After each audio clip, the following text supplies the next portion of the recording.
Happy Casual Wine Geek Wednesday. Happy Wednesday. Oh my gosh. Welcome to the Casual Wine Geeks. Thanks for listening. Thanks for listening. Hey, that fancy Raven Beauty on my right is Miss Amanda. Oh.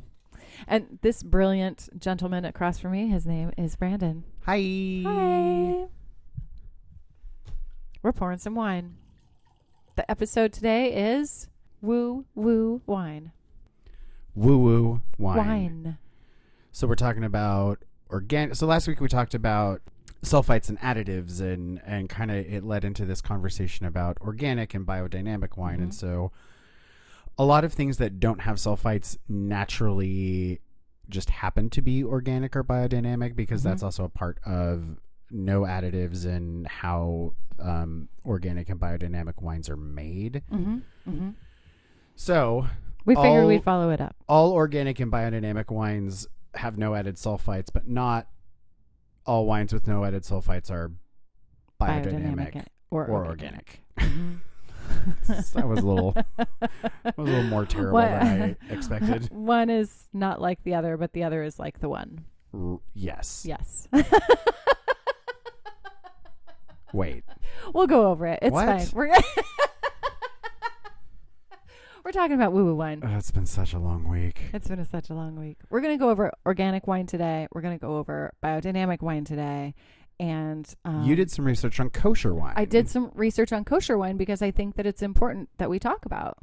And if we were going to put it on any episode, it wasn't, it would have to be something like this. And I found this really amazing wine from Israel.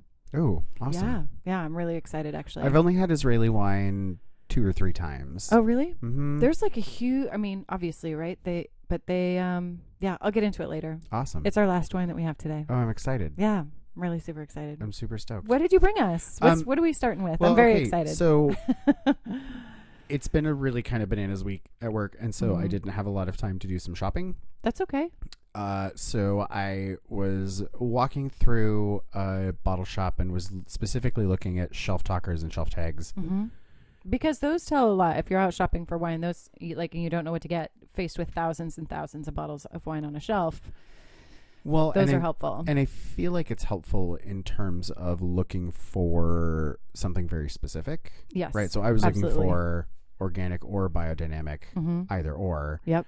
And this one I found happened to be both. And the Bingo. shelf tag, it was in pretty bold letters. Here it is, organic, biodynamic. And picked it up, and I was doing some research on the winery. This is Montanore Estate. They're out of the Willamette Valley in Oregon. So this is a 2015 Pinot. Now, they are... I've had their Pinot Gris. It is delicious. Yeah, they're a pretty big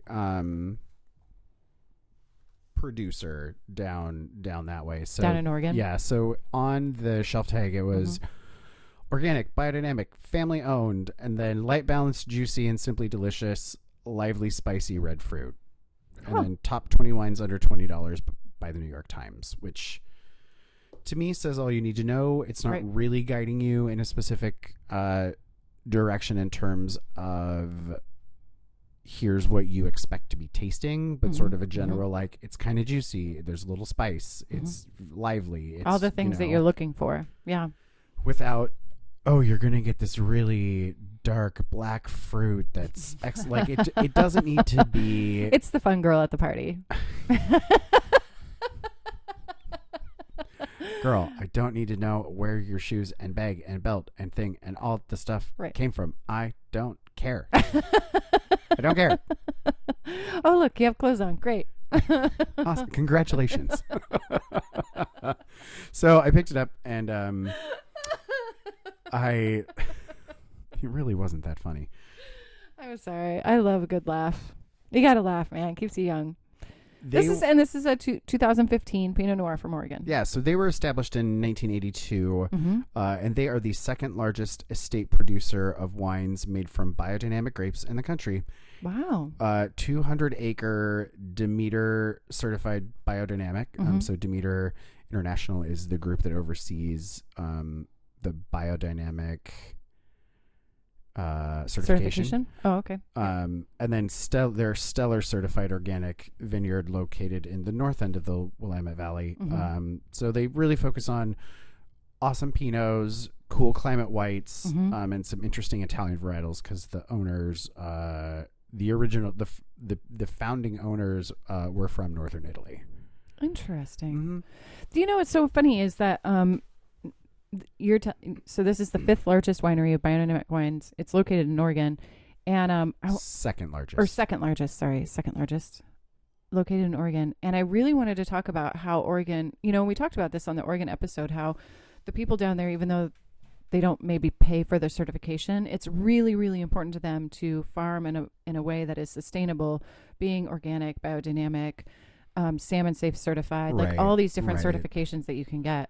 Well, and Salmon Safe Certified is an interesting one too, because that has to do mostly with like tilling and how many times you turn the dirt, because you don't want an excess of dirt to run off into your watershed. And so it's really interesting, the certifications that focus on different things that are like important, differently important for different reasons.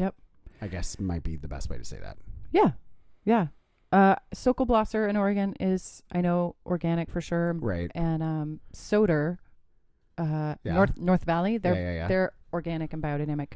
And actually, Alex Sokolblosser was interviewed, I don't remember, the New York Times or the Wine Folly or something, and she was talking about the problems that she has on, I think it's a she, has on the property, she's organic. Sokolblosser is organic, and some of the neighbors that they have are not. And so what Sokolblosser has to do to make sure that they comply to all the organic rules, given that their neighbors might not be and are spraying or what have you. Yeah, that's really, it's so interesting, huh? Like cross contamination against Well, and that I think we talked about, or maybe we didn't, but they're, Monsanto and dealing with like genetically modified corn. If you have something happens and your plants spread into someone else's cornfield, like you end up being like that's still your property. Yeah. Is the way that they've like set it up, and so you're responsible for maintaining that, I guess. Yeah. It's such a weird, like, realizing how super connected your vineyards are to what's around you, to the dirt, to the rocks, to the trees, to the plants, and what types of plants and what animals you introduce. And that also plays into the whole biodynamic woo-woo situation. Yeah, no, I totally agree. I mean, I work in the cannabis industry. It's the same. They're very, very concerned with doing everything, safe certified and clean green and no pesticides. And there's testing and testing and testing upon testing. And yet you can get somebody next door who's growing kale, spraying their plants, and it gets on your cannabis, you're toast. Yeah, that's your whole crop. So who's responsible, right? The farmer next door that it's totally legal for him to spray his plants, or... Interesting, huh? I feel like it's an interesting conversation to have, just in terms of how are these things grown?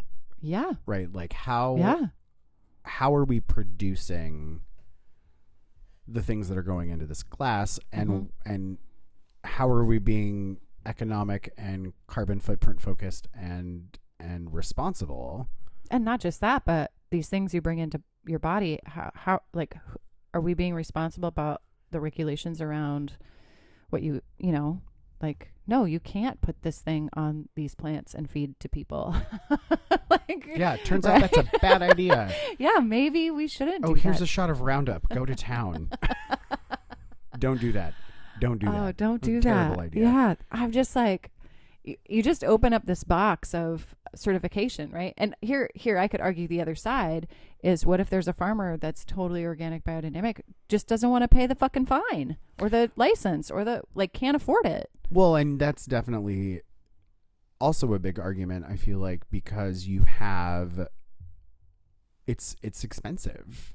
It's really expensive. It's expensive. And so you Yeah. have people who are saying, well, you know, we use the words natural, or we use the words pesticide free, or we use the words herbicide free, or we like there's ways to get around the whole wink wink nudge nudge. We're organic, we just don't want to pay the government $1 billion to be able to put the word organic on our stuff. Right. And here's another thing. If you are somebody who uses sulfur at bottling, you cannot put the word organic on your wine. Yeah, and you can't be biodynamic if you use non-native yeasts. Right. Right. Which is the thing I found out in doing research. So it's so interesting. Like, I know people who make wine in the Oregon Willamette Valley that everything is absolutely by the, like what nature intended, and the fruit is beautiful. Like, they do not add anything, but they can't put organic on their wines because they use sulfur when they bottle to make sure that everyone has the same experience on their wines. It is a volatile product, right? Yeah. Like, that's one of the reasons that. But then again, I mean, sulfur is used in so many other places in the world that you wouldn't even think about. So, well, here's the thing: in the U.S., you cannot use sulfur in bottling at all and have organic, and in Europe and in Canada, you can. Really? Yeah. So, but they wouldn't be able to use the word organic and ship it to the United States. Probably not. Maybe. I don't know. I didn't look that far. I just looked as. I mean, it's the same reason why European bottles have to use our government label warnings on the back. Oh, it's a back label for front label. If you want to sell your thing here. Yep.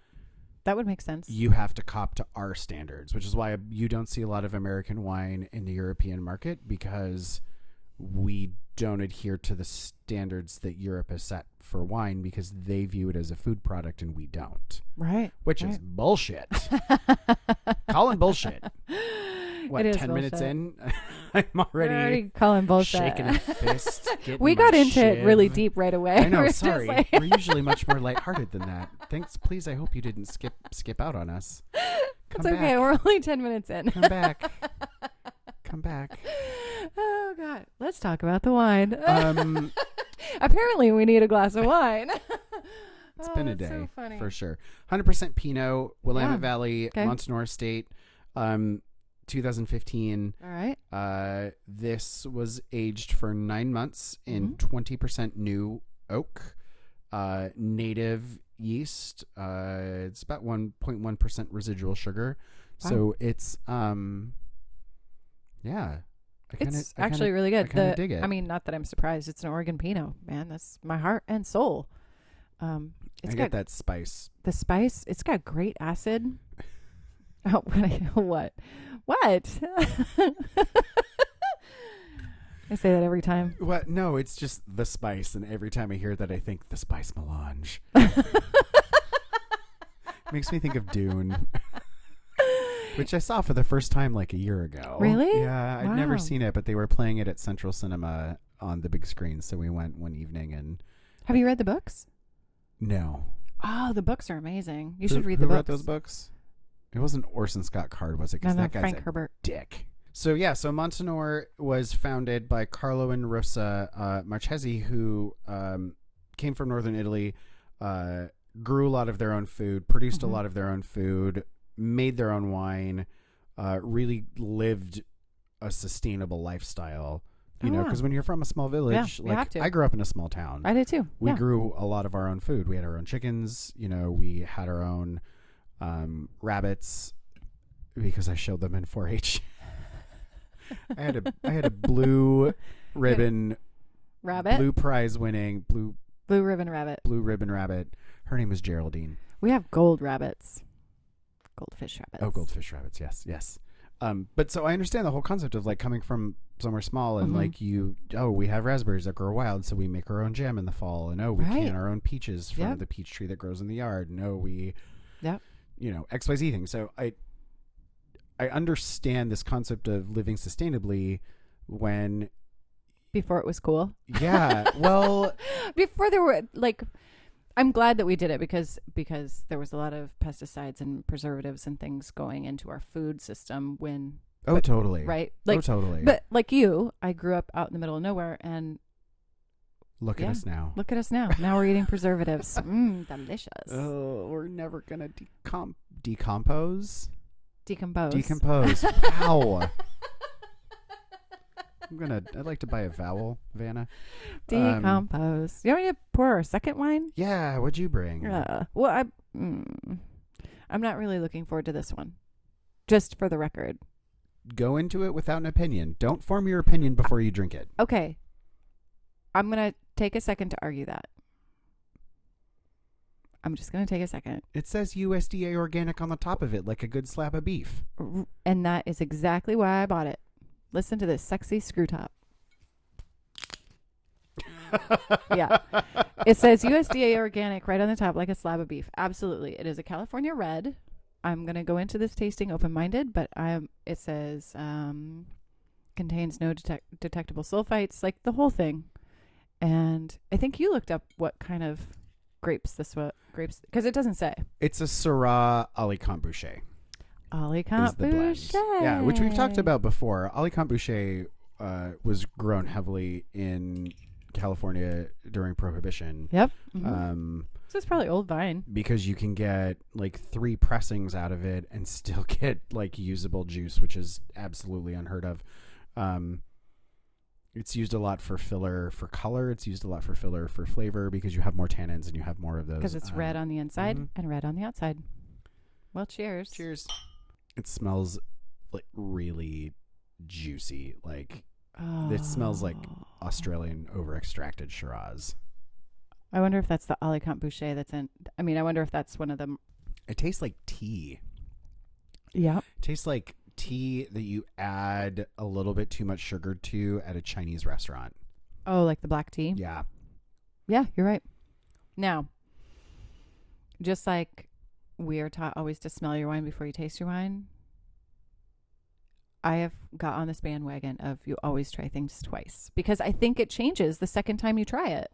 Well, you've primed your palate for what you're about to be drinking, right? Is that what happens? Mm-hmm. I learned this. I think so. I mean, right. It kind of like washes out whatever's in your mouth. I don't hate it. It is way too sweet for me. Yeah, it is really sweet. It's like jam. And the tannins are like non-existent. Mm-hmm. But it's a little hot. Yeah. I wonder what the 12.5. Oh, really? It tastes like it would be a little bit higher. Yeah. I had to look for that. And it's right on the front. This is minimalistic labeling. There's not a lot of extra information on this at all. I think that this is... It's okay. It tastes like sweet tea. It does taste like sweet tea. I mean, yeah, it does. You're right. It does taste like sweet tea. Absolutely. So but when you kind of not in an unpleasant way. Like... Going back for seconds. We're going to argue both sides of this. Do you know if you can capitalize making organic wine? I know you can't add mega purple. I know you can't add like other additives. I think as long as your sugar is certified organic. So they could have added sugar to this. Maybe. Or, I mean, you've got high yielding. Where's this from? Central Valley? Sonoma. Oh, really? Mm-hmm. Syrah and Alicante Boucher and Sonoma. Those wouldn't be my first choices of planting there, but vented and bottled by Mother Earth Wines. Who the fuck are you, Mother Earth Wines? I have questions. Wait, he means that in a nice way. Oh yeah, no, sorry. Jesus Christ. Wow. Pretentious Wine Fuck of the Week award goes to me. Oh I'm my gonna drink God. more of this Pinot instead. How about that? Oh my God, Brandon, that was awesome. Okay, so yours is certified organic. So what did you Certified find organic. on organic wine? Like what were Not some much. some I mean, weird vittles and tidbits? Well, Wine Folly had this really amazing article that I read today about organic and non-organic wine. And they talked about both, but I thought non-organic wine, how they qualified that was interesting because they did go into obviously no chemicals like herbicides and fungicides and all the other sort of additives, right? Right. They also talked about sulfur during bottling, so you can't use sulfur. Right. No sulfites. And they also talked about mega purple, which I don't know if people know about what mega purple is. Do you know what mega purple is? It's an additive Mm-hmm. that is used for a large list of things as a correction agent. As a correction agent in wine. So if you're making wine and you use mega purple, it's like it can be sweetener, it can be coloring, it can like all of these things, right? Am I on the right track? Yeah. For instance, this is what Wine Folly says. For instance, in Napa, a foreign bug called the glassy winged sharpshooter, I have never heard of this, is a carrier of Pierce's disease. This particular disease basically turns vines into lepers with rotting leaves and eventually kills them. I've never heard of Pierce's disease. Yeah, me neither. Anyway, they spray for it in Napa, and if you are on an organic farm, you don't spray for that. Huh. Yeah, I'm not a winemaker. I don't live down there. I'd be interested to hear about what Pierce's disease is. We'll have to maybe do a show on diseases. Wine diseases. Oh, that's going to be fun. Depressing. Ugh. Let's not do that. No, maybe we can talk about I it. don't know. Yeah. We can talk about it. All right. Well, so one of the interesting vittles of info. Vitlets. I do love a vitlet. The difference between organic and biodynamic. So organic wines, no pesticides, no other chemicals, no sulfur like we've talked about, versus biodynamic wines are organic, but beyond the whole pesticide situation, the entire growing, harvesting, process, winemaking, all the things has to be sustainable, leaving little to no footprint on the areas, animals, people, communities, and public health. If a wine is biodynamic, it is organic. Right.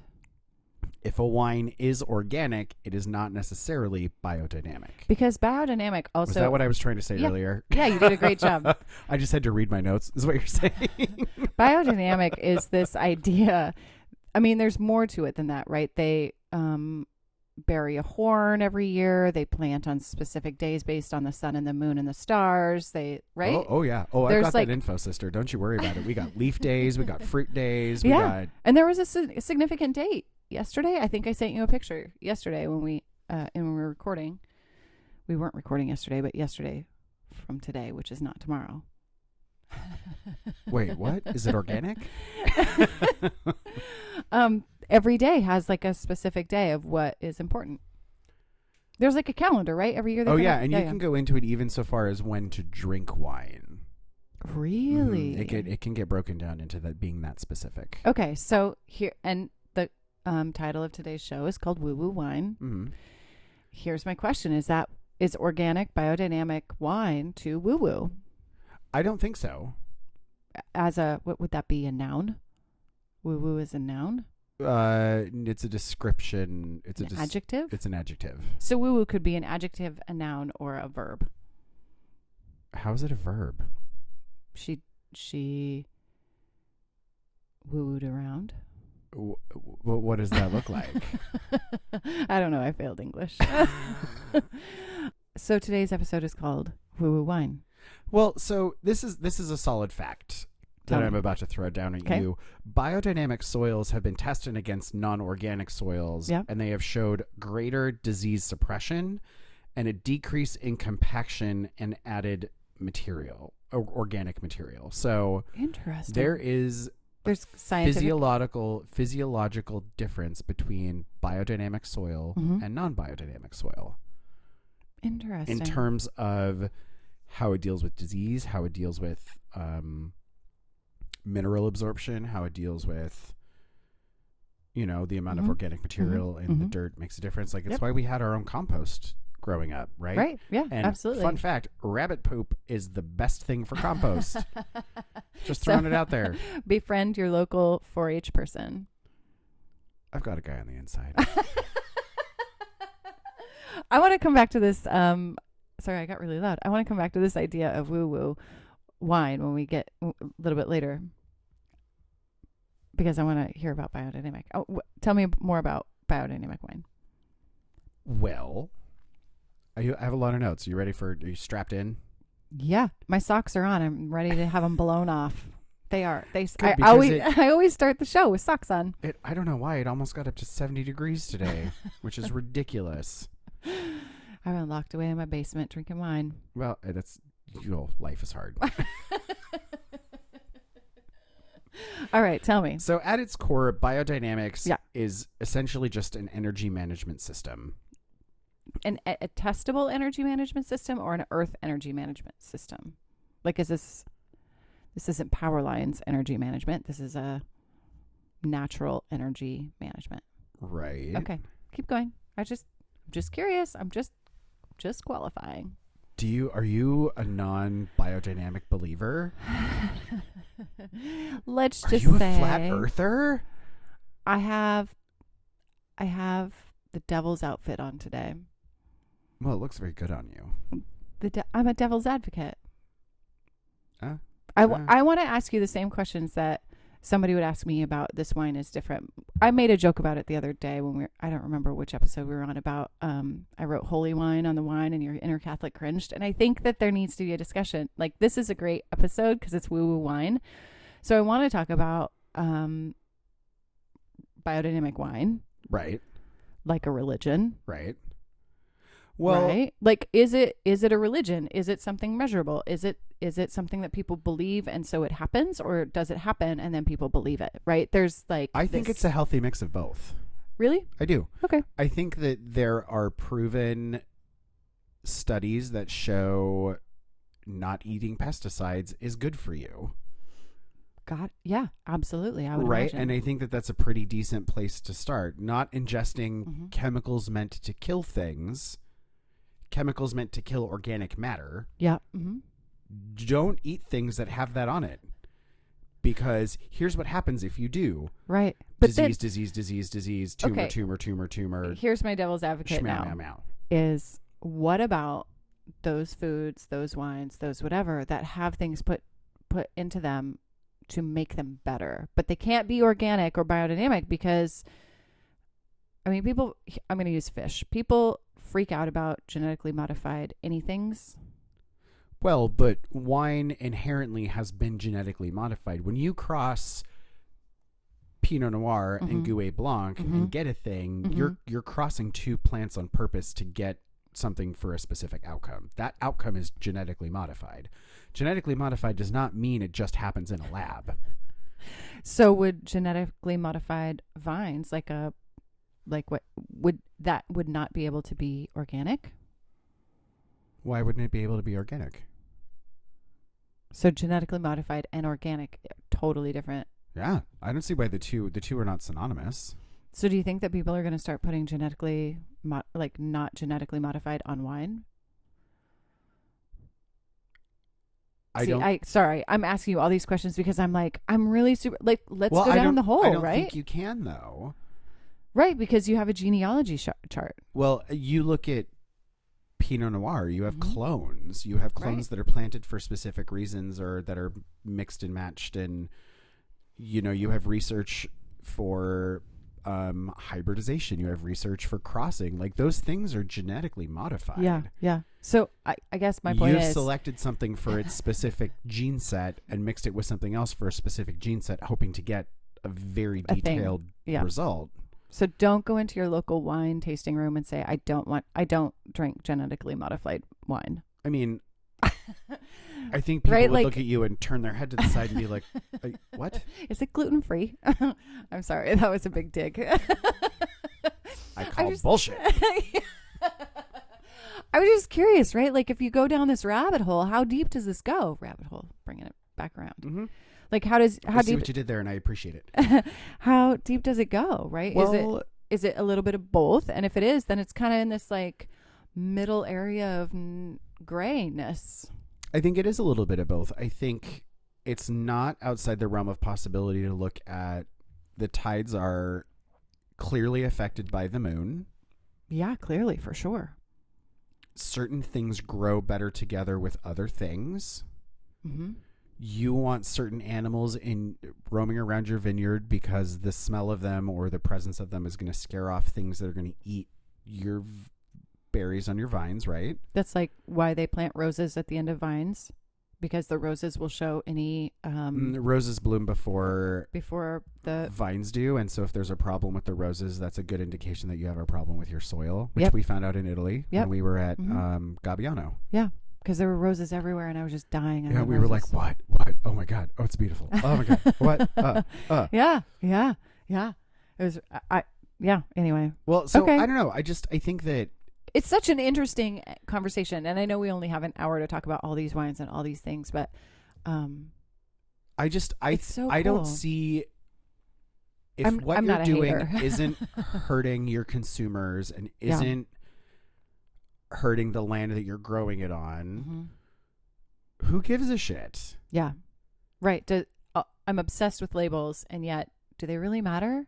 Like, if you get to know the winery and the wines and the this, and, Right. yeah. Well, if you build a personal relationship with people Mm-hmm. in a winery, you're going to get more of a detailed inside look at how those wines are made. Yeah, absolutely. And I think have a better respect for the beverage that you're enjoying, hopefully, and Mhm. consuming, Mm-hmm. probably. Mm-hmm. I think if you look at certain types of manure, certain types of compost are gonna Yeah. behave differently with Right. certain types of plants, like Yep. right, like Because of the pH level, or because of the calcium level, or because of the whatever. You don't yeah. just plant any type of grass along the bottom of your vines, right? You plant a specific type of grass Mhm. because Mhm. you want a specific things. outcome or a Yep. specific like reason or clover, whatever, right? and yeah. Mm-hmm. So, maybe something to Interesting. attract bees that you can pollinate correctly. Maybe, Mhm. so there's a whole, I think, list of things that make biodynamic farming important Mm-hmm. and not, I think there's some truth to some of it. I think a little bit of it is kind of silly. Kind of a woo-woo thing. So I think it's sort of self-perpetuating, but also self-perpetuating because it delivers results. But it delivers results because you believe in it, but you believe in it because right. I feel like it's a very circular. Yeah. Mm-hmm. And if it's worked for you, biodynamic farming has been around forever, but it's only had a name since like the 1920s. So it hasn't even been around for 100 years yet. It's so interesting. It's so interesting how we, like, here's a big conversation. And I'm just playing devil's advocate because I think this is a fun conversation to have. Language is so amazing. Like, we finally put a word around this thing that people have been doing for thousands of years. We made up and we classified it and we 300 qualified years it. ago, you didn't you didn't have pesticides. Right. You're right. You're true. Yeah, absolutely. I know. And I'm modest. It's just so interesting. Do you want to taste the next wine that we have? Yes, please. This is a Washington wine. Ooh, I do love me some good Washington. This is Badger Mountain. Badger. It's a Cabernet Sauvignon. It's 2016, Columbia Valley. No sulfites added. It says NSA organic, which I'm assuming is no sulfites added. Organic. Certified organic vineyard. Yeah. Badger Mountain is in Kennewick, Washington, which is in eastern Washington. And listen. Oh, yeah, baby. The sexy screw top. Yeah, so this contains less than 10 parts per million sulfites. Interesting. And NSA is No sulfites added. Yeah. Right, because you can't add sulfites if you're organic. Natural passion, responsible farming, pure wines. That's their little tagline. That's cute. That's like saying, always take 2 bottles. And don't you forget it. Yeah. Take those bottles. Take them to the party. Take them to the party. Oh my gosh. Speaking of parties, I want to ask a huge favor of our listeners.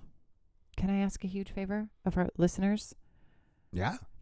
So we talk about family dinner because after we have our podcast time, we go and have family dinner. And if you're having family dinner, take a picture of your wine or the food or whatever, and just send it to us. Tag us in Instagram or Twitter or Facebook or whatever. I want to see people's family dinners. I'm so curious because we talk about it every week, what we're drinking and what we're going to eat. At first, I thought you were talking about Thanksgiving, and I was like, they won't hear this until after Thanksgiving. Yeah, no, I'm talking about. And then we're on the same page. Yeah, Yes, family yes. dinners, just in general, because we talked about the chicken fettuccine on New York Day. Right. We talked about barbecue chicken on one of the other days. Like, Right. we talk about what we're eating at family dinner after we get done here. I want to see what other people are eating. Send us your pictures. Tag us in them. And drinking. And drinking, for sure. What did you bring to the party? Like, did you go to a party? What did you bring with you? Right. Take a picture of the labels. I want to see what people are taking to parties. Yeah. Are you drinking at home on a Tuesday and having a tasting with your bestie? Yeah. Yeah. Tell us all the things. I am so curious. Inquiring minds want to I know. know. You want to know. Also, I'm really nosy. How do other people live? Well, it's interesting, right? I'm a study of. It's an interesting conversation. I like studying humans. I think they're interesting people. I mean, they're all right. If you're into that sort of thing. What do you think about this? Oh my gosh. I haven't tasted it. I was yammering. So it's a 2016. It's really young. This is not what I would expect from Badger Mountain as a Cabernet Sauvignon. There's like no tannin. That's what I was going to say. There's no tannin on this. And again, with the sweet tea. Mm-hmm.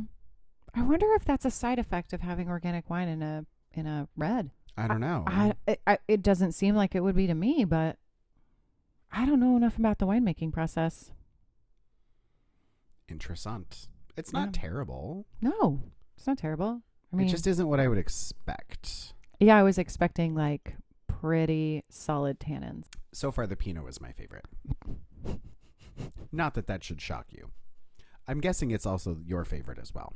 Yes, so far. But I'm really excited about this. The last wine that we have, the Israeli wine that's kosher. Yeah. So most kosher, like 80% of the kosher wine that's sold in the States is from New York, Manischewitz. Really? Yeah. Mm-hmm. Concord grapes. Yeah, because it has to be, the winemaker has to be a Sabbath or observant Jew. It has, like, the entire process has to be handled and include all, like a bunch of other long list of things that has to happen for kosher wine. But that's why I brought this. It was made in Israel. It's kosher. But 80% of the kosher wines that is sold in the U.S. are made in the New York area. Who is that makes it? It's Manischewitz that makes it, right? We talked about that in the New York episode. Yeah. That's correct. I have to open it. Do you have any fun stories for today? Well, I did most of my research on Biodynamic and Demeter International, which is the ruling body of biodynamic situations. Mm-hmm. So biodynamic agriculture is based on the work of a scientist out of Austria. His name was Dr. Rudolf Steiner, and he was around in the early 20th century. And in the 1920s, he was approached by a group of European farmers who were really concerned about the quality and the yield of the crops that they were growing had started to decline as they moved into this industrial modern age of agriculture. So you have a big change in how food is being grown. Mm-hmm.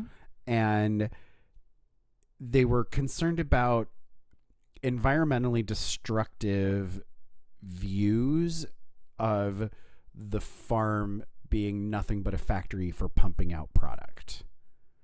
Interesting. So they approach him. They're like, here, we're concerned about this thing. Mm-hmm.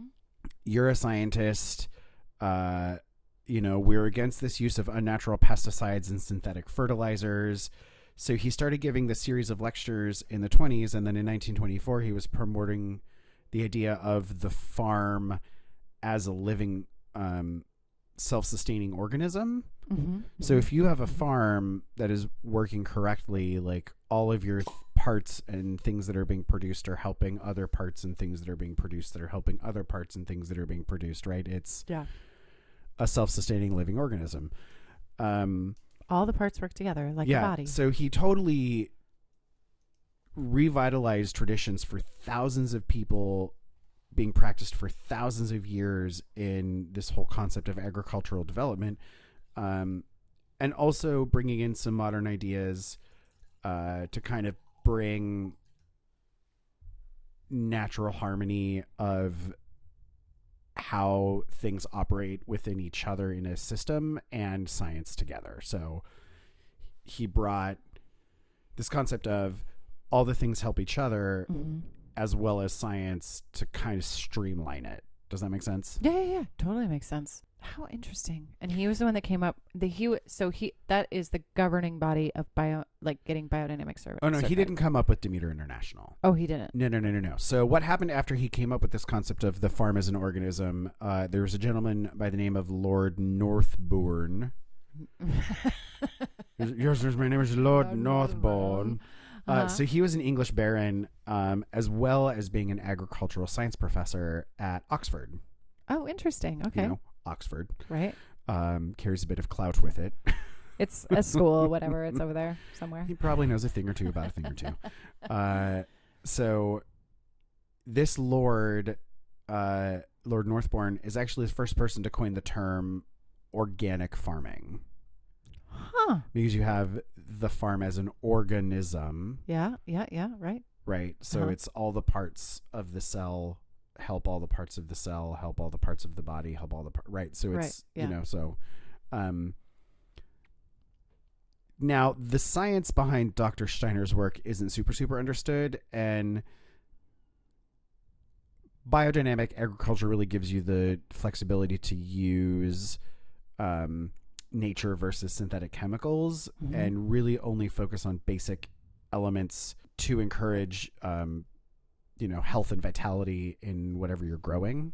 And a lot of people can really see, like, there's a big difference in how my vines produced. Oh, I'm and how I had to manage them once we moved to this biodynamic system. Yeah. Of doing things on certain days because of certain movements of the heavens and certain movements of the planets. And like, people have used those concepts to govern entire civilizations. Yeah. Right. How the stars move and how the planets move and what they affect that's been in process for thousands of years. Right. Navigation and planting and right, absolutely. So biodynamics, sort of the concept behind it is that everything in the universe is interconnected and gives off a certain vibe or resonance, like an energy field. Yep. So the interconnectivity of everything even includes celestial bodies. So that's where this interconnectivity comes from. Like, it's not just you and me and the things around us, but it's also the things above, below, to the sides and interdimensional. Right, because we're got it. Not flat. Right, we're not a single plane. Right, we're not we are not flat. My hair for sure not flat. Not flat today. It's just an interesting concept to me, because I think at that point, right, you start then the conversation is like, where is the line between something like this and religion, right? Which naturally leads into religions that are thousands and thousands of years old, or new age religions, or like there's this where it all ends up in this gray area with some scientific backing on both sides of the argument. So it's just interesting. I don't know that I would call this a religion, though. Well, you believe that something happens based upon your empirical evidence, or empirical evidence happens because you believe that it, like, it's a bigger conversation. I guess I'm going to need you to define religion then. I think anytime you believe in something that may not actually have physical empirical evidence. But this does. It does, with a caveat on it. Like religions, there are religions out there that you can believe that also have empirical evidence. Such as? Right. Like now we're starting to get into a conversation about religion, which is interesting. I find as interesting as science. Oh, I'm still waiting for which religion has empirical evidence. Well, most all religions can point to something that they say is, and that you can scientifically measure. There was a flood. That is a scientific fact. There was a flood. Well, but I mean, right? Like, there was a flood. You can make a story, or like. But just because you make up a story about a naturally occurring thing doesn't. But there's stories in all religions about a flood. So then which one's true? Like, which one gets to use that evidence as fact if they're all using that evidence as fact for different reasons? You see what I'm saying? Yeah. I get it. Believe me, I get it. I totally get it. I like to have this conversation. I'm just like being a pill today. Anyway.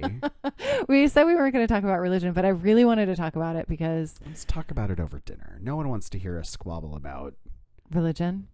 People came here for wine and sass, god damn it. We're drinking a wine that is significant to a religion. This wine is actually really good. Yeah, it is really good. I know. It smells good. It smells really delicious. It smells very old world. It is. I mean, it was made in Israel. Not considered old world. No. I don't think so. It's a Cabernet Merlot dry white wine made in Israel. I'm going to take that back. Wine has been growing in Israel for a long, long time. Jerusalem. Jesus, baby. And yeah. Before that. Yeah, Moses had this flood you keep talking about. Right. Apparently, Moses was the one that planted the first vines. Right? He came off the boat and he planted the vines. Right? According to the story. And then got drunk and naked. And hedonistic. It's a product of Israel, kosher for Passover, contains sulfites. And I have some information on the winery, which I'm very excited to share with you. Yeah, lay it on me. So this is imported into New York, which is interesting also because most of the kosher wine that is sold in the States, it comes from New York. So this is imported into New York. Anyway, this village where this wine comes from, the location of the winery, the Baron Benjamin de Rothschild, which is who the village is named after, established a perfume factory in the village in 1925. Okay. You with me? So you've got a Rothschild. Present, aware, accounted for. They, in this particular village, they grow jasmine for the perfume factory. Just jasmine. Really? Like you walk, like the town smells of jasmine. That would drive me nuts. And this winery was founded 25-ish years later in 1952. Interesting. Yeah. In Israel. It's really good. On like the same land that the Rothschilds had jasmine for their perfume factory. Isn't that an interesting story really about fascinating. I like that. Yeah. That's tasty. I would drink that again. Yeah. I would totally drink that again. Where did you get this? Oh my God, I don't remember. It was like Safeway or QFC it was just a grocery store. Mm-hmm, yeah, it was in big distribution. I dig this. It's tasty. Right. So this is what I would say. If you have friends that are Jewish and you're going to their house for a meal, this is a wine that I would take as one of my 2 bottles. I would take something that I could drink that night and also this because they can have it for Passover. Right. You know, or special dinners or right.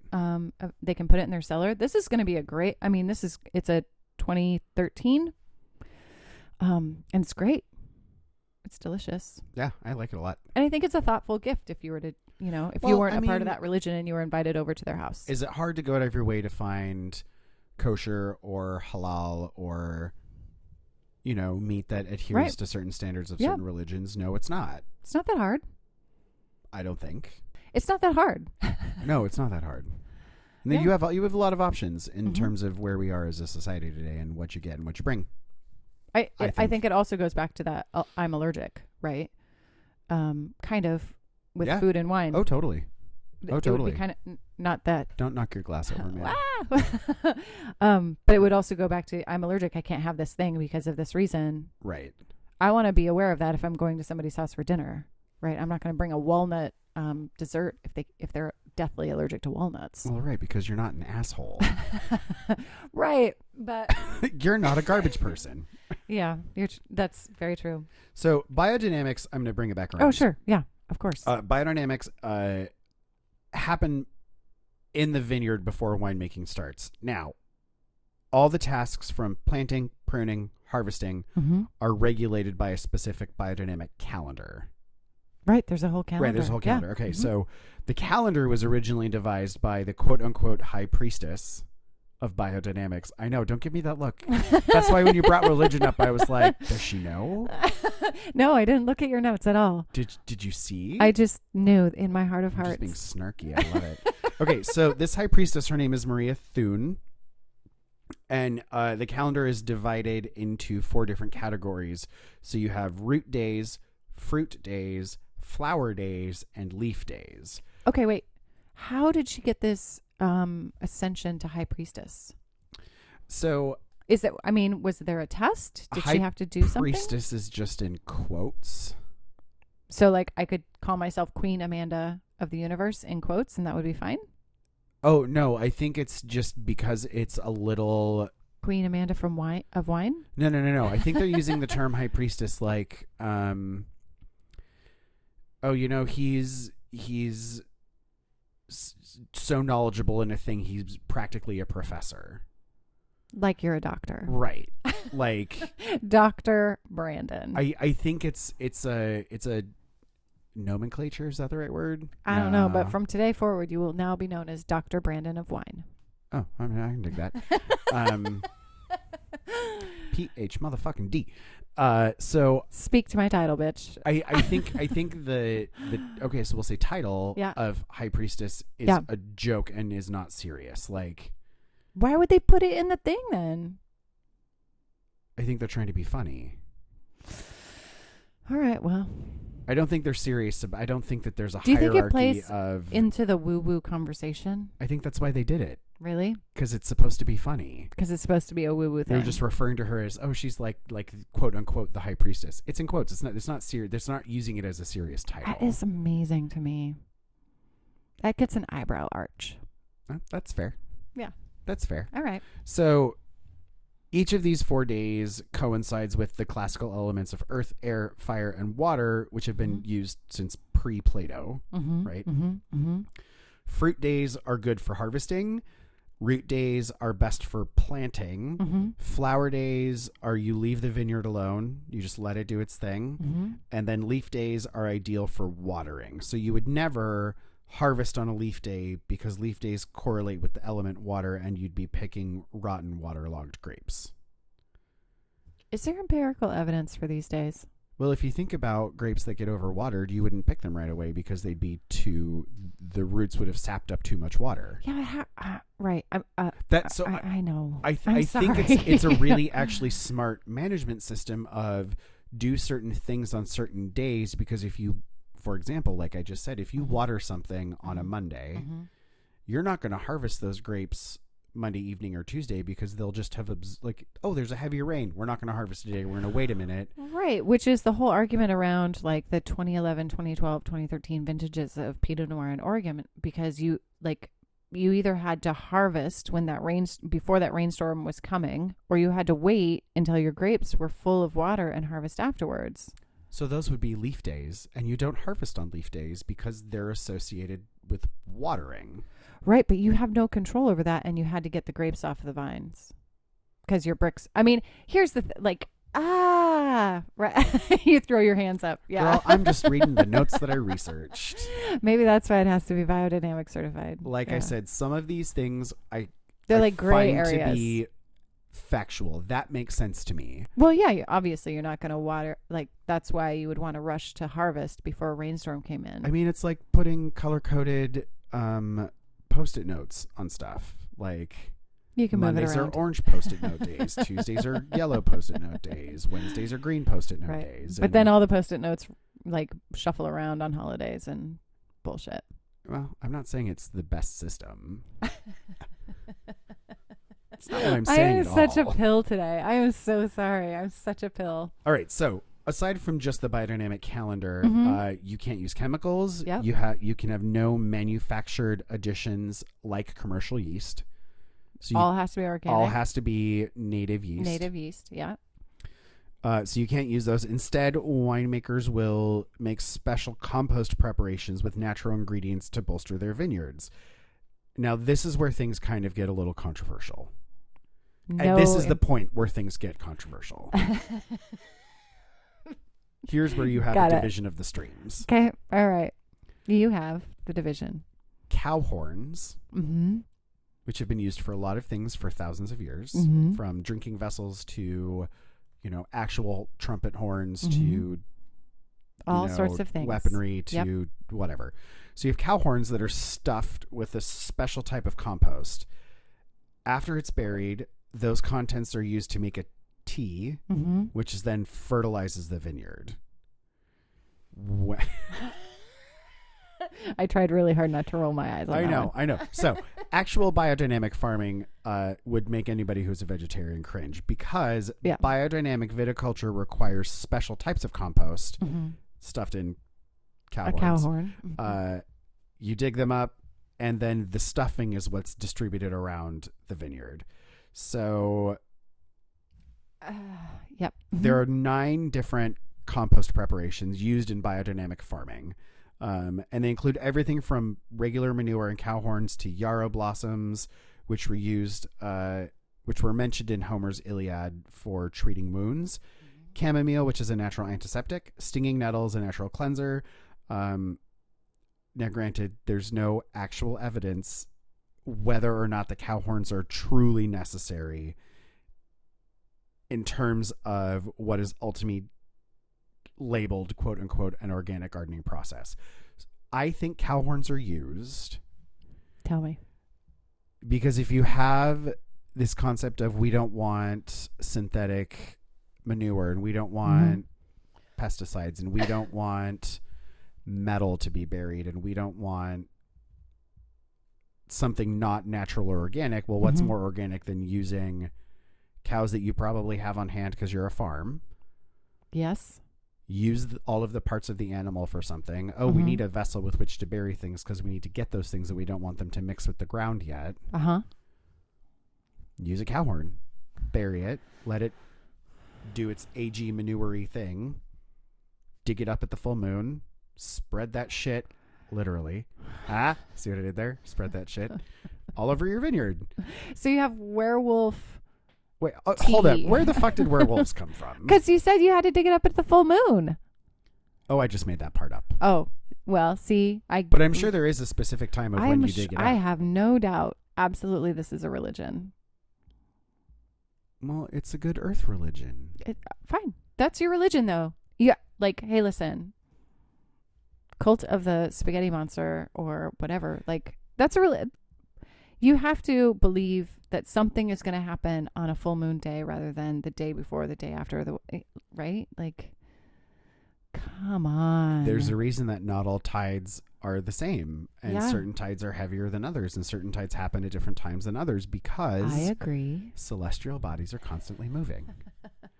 Now, I am just being a pill. I am absolutely being. Oh, I'm digging my heels in, and I'm going to shake a finger and argue after I drink this wine. Yeah.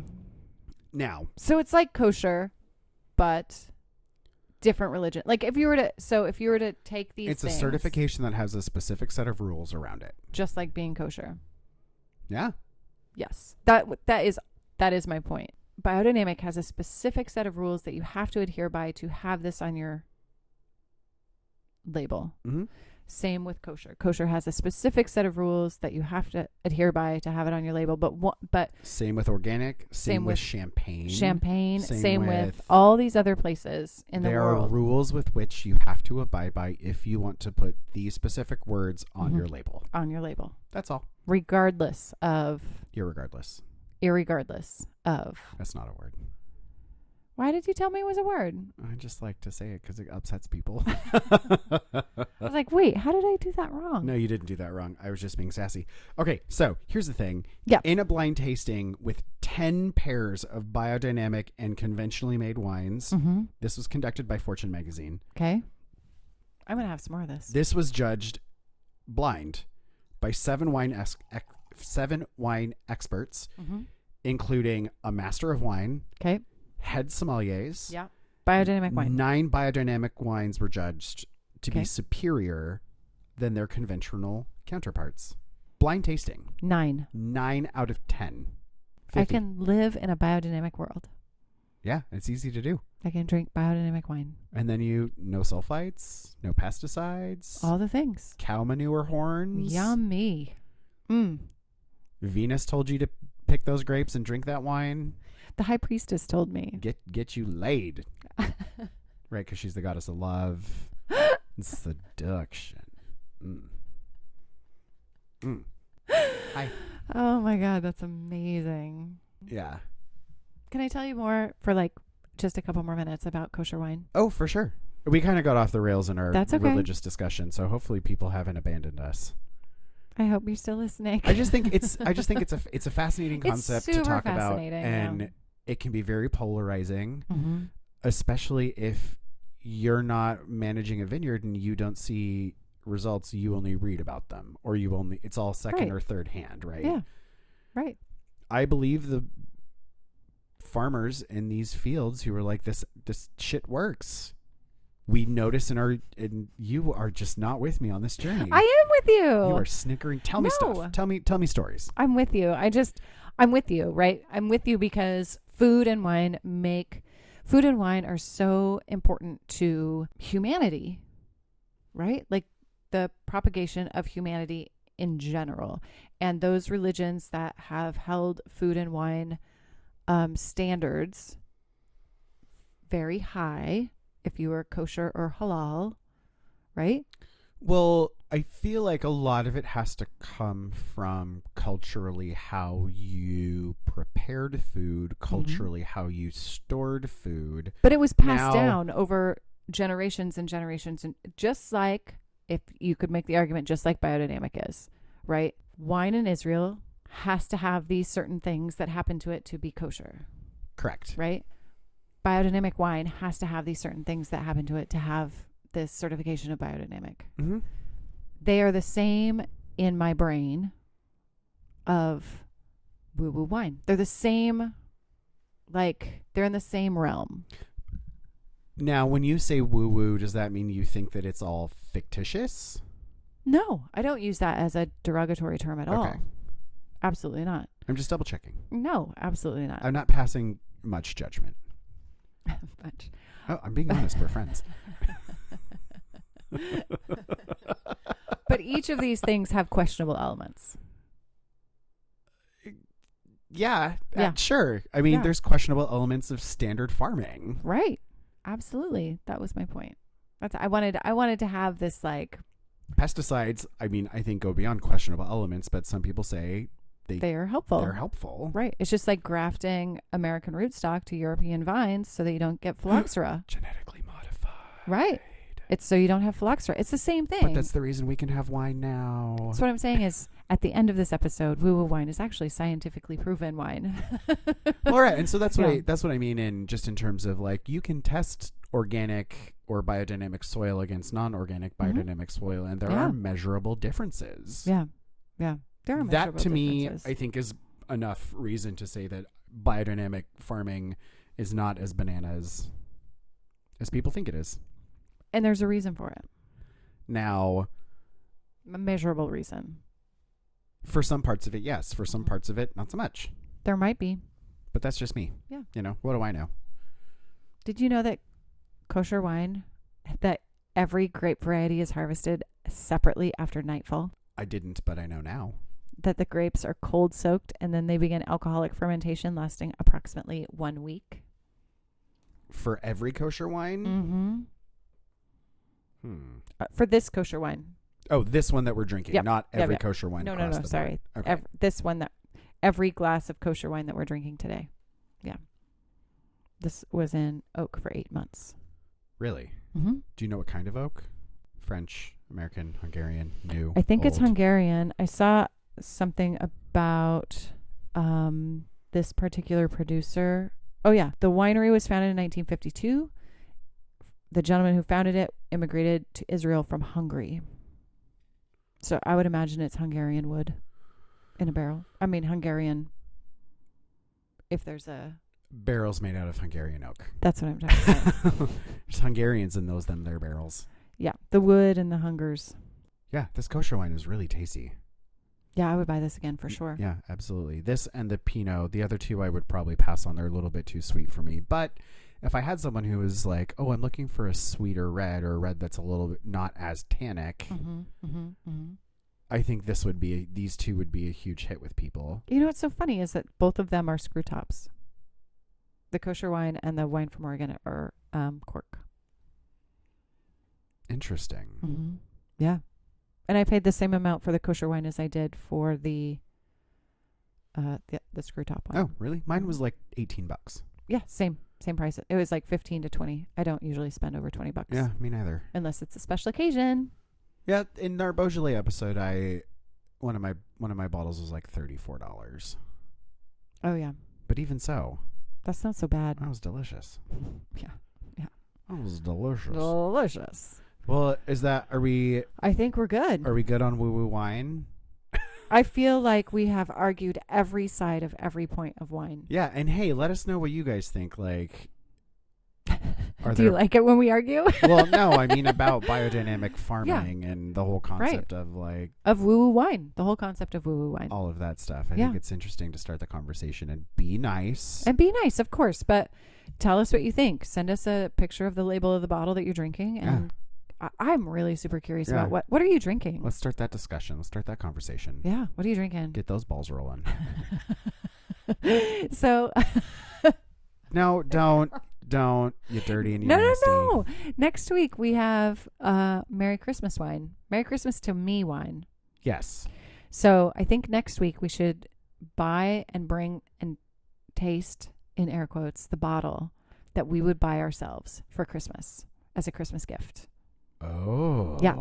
Mm-hmm.